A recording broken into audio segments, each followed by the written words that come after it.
చాలా జిల్లాల్లో, చాలా రాష్ట్రాల్లో ఒక్కొక్క భాష ఉంటది. ఆ రాష్ట్రంలో గూడా చాలా జిల్లాల్లో సెపరేట్ మాండలికాలు, సెపరేట్ భాషలు, సెపరేట్ యాసలు ఉంటాయి. మనకు తెలిసిందే. తెలుగులోను గూడా మనం బోలెడు చూసాం. ఫర్ ఎగ్జాంపుల్ మన 2 తెలుగు రాష్ట్రాల్లోనే తెలంగాణకి ఒక యాస ఉంటది. తెలంగాణలో కూడా నిజామాబాద్ వాళ్ళు ఒకలాగా, కరీంనగర్ వాళ్ళు ఒకలాగా, హైదరాబాద్ వాళ్ళు ఒకలాగా మాట్లాడతారు.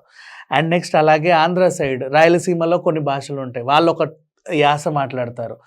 తూర్పుగోదావరి వాళ్ళు ఒకలా మాట్లాడతారు. కాకినాడ వాళ్ళు ఒకలా మాట్లాడతారు. గుంటూరు వాళ్ళు తెలుగుని ఒకలాగా మాట్లాడతారు. అన్నీ తెలుగులే. కాకపోతే ఆ మాండలికాలు వాళ్ళకి సాంప్రదాయాలు వేరు. ఈవెన్ ఇప్పుడు కాంతారా వచ్చిన తర్వాత మనకి తులునాడు వాళ్ళ సంస్కృతి, సంప్రదాయాలన్నీ మనకు తెలిసాయి. ఇట్లా అక్కడక్కడ గ్రామ దేవతలు ఉంటారు. అక్కడక్కడ డిఫరెంట్ వంటకాలు ఉంటాయి. అంతెందుకు ఇప్పుడు ఫిష్ పులుసే నెల్లూరు వాళ్ళు ఒకలాగా, గోదావరి వాళ్ళు ఒకలాగా, వీళ్ళు ఒకలాగా, వాళ్ళు ఒకలాగా చేస్తూ ఉంటారు. మనం ఇవన్నీ చూస్తూనే ఉన్నాం కదా. ఎందుకు ఇది చెప్తున్నాను అంటే, ఇలాంటివన్నీ పరిచయం చేసేవాళ్ళు చాలా అరుదుగా ఉంటారు. వాళ్ళనే సోషల్ మీడియాలో ఇన్ఫ్లుయెన్సర్స్ అంటూ ఉంటాం. వాళ్ళు దానికి సంబంధించి ఆ సంస్కృతి సంప్రదాయాలను మనకి చూపించే ప్రయత్నం చేస్తూ ఉంటారు.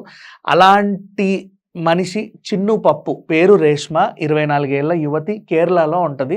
అదూర్ ప్రాంతానికి చెందిన ఈవిడ కాసర్గోడ్ ప్రాంతంలో ఉంటుంది. కాసర్గోడ్ ప్రాంతంలో ఉంటూ అక్కడి మాండలికాలన్నీ స్పష్టంగా తెలుసుకొని ఆ సాంప్రదాయాలకు తగ్గట్టుగా అక్కడి వంటకాలని, అక్కడి సంస్కృతులను పరిచయం చేస్తా ఇన్స్టాగ్రామ్లో, యూట్యూబ్లో వీడియోలు పెట్టేది.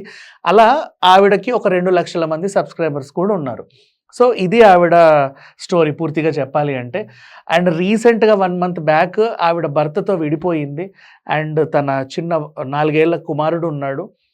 అతన్ని చూసుకుంటూ ఉంది. కొంచెం డిప్రెషన్లో ఉంది. ఏమైందో మనకు తెలియదు. సడన్గా 4-5 రోజుల నుంచి ఆవిడ వీడియోలు రావడం మానేశారు, చేయడం మానేశారు. మనకు కూడా రావడం అయిపోయింది. ఎంత ఎతికినా సరే దొరకట్లా. ఏమైపోయింది ఈవిడకని ఆవిడని ఫాలో అయ్యే వాళ్ళందరూ కూడా కొంచెం ఎదురు చూస్తూ ఉంటారు. అండ్ ఏమైనా జరిగిందేమో అని భయపడుతూ ఉంటారు.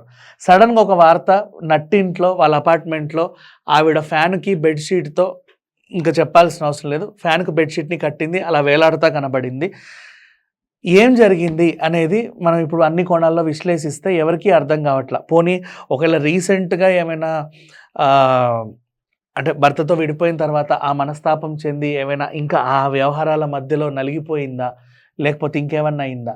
సోషల్ మీడియా ఇన్ఫ్లుయెన్సర్స్ అంటే వాళ్ళు పరిచయం చేసే దాన్ని వీక్షించే వాళ్ళు చాలామంది ఉంటారు. అంటే అంతమందికి ఒక కొత్త విషయాన్ని నేర్పించగలిగే మనుషులు అంటే వాళ్ళు ఇంకా అంటే మైండ్ మెచ్యూరిటీ చాలా బాగుంటుంది.